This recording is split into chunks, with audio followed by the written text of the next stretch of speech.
pala gaano ka ka-open at kahit gaano ka katatag, minsan sa buhay po natin, dadating na susubukin ka ng panahon. Lalo na ng fake news ang kalaban natin.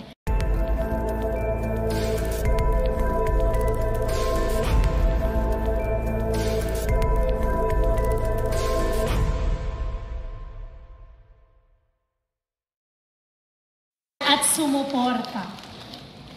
Kaya asahan nyo, hindi ko sisirain ang lahat po ng tiwala na ibinigay niyo po sa akin. Grabe, no? Kahit pala gaano ka ka-open at kahit gaano ka katatag, minsan sa buhay po natin, dadating na susubukin ka ng panahon. Lalo na ng fake news ang kalaban natin. At nakabuwis ang buhay ko, pati na ng mga anak ko. Kaya salamat, Lord.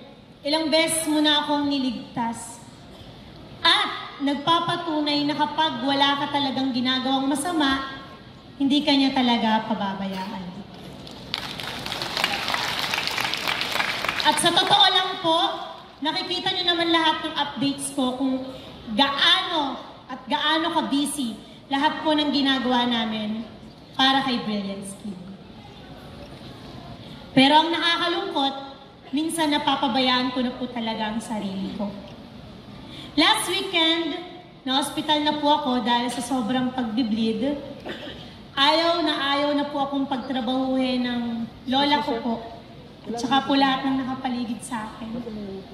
Pero after 2 days, talagang ratsyada na naman tayo. Siyempre, holiday season, Christmas. Pinilit ko po talagang lumabas. As in, nakikipaglaban po ako na kung ano-anong ini-inject sa akin. Pero sabi ko po, lalabas ako kasi kailangan ko po pong tapusin ang trabaho. Kaya kagabi, sinugod po ulit ako sa hospital. Kakalabas ko lang po kanina. Tapos dumiretso na po ako ng rehearsal. So, ganun po yung dedikasyon ko para kay Brilliant Skin.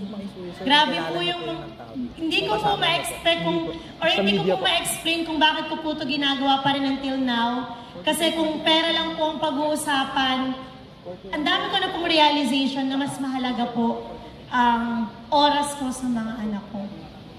Pero paano po ako hihinto? Paano ako magpapahinga kung nakikita ko kung gaano nyo mahalin ang Brilliant Skin? At gusto ko lang pong sabihin na hindi lang po ako ang nagpapatakbo ng Brilliant Skin. Kasama na po dyan ang aking mga staff na sobrang sisipag. Isa rin sila sa inspirasyon ko kung bakit grabe po ang pagsisikap ko.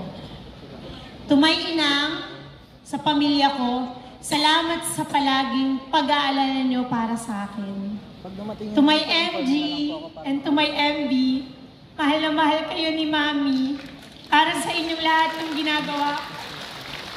At sa lahat po ng staff namin, Miss Glenda's team, salamat sa lahat ng pagmamalasakit at pagmamahal nyo.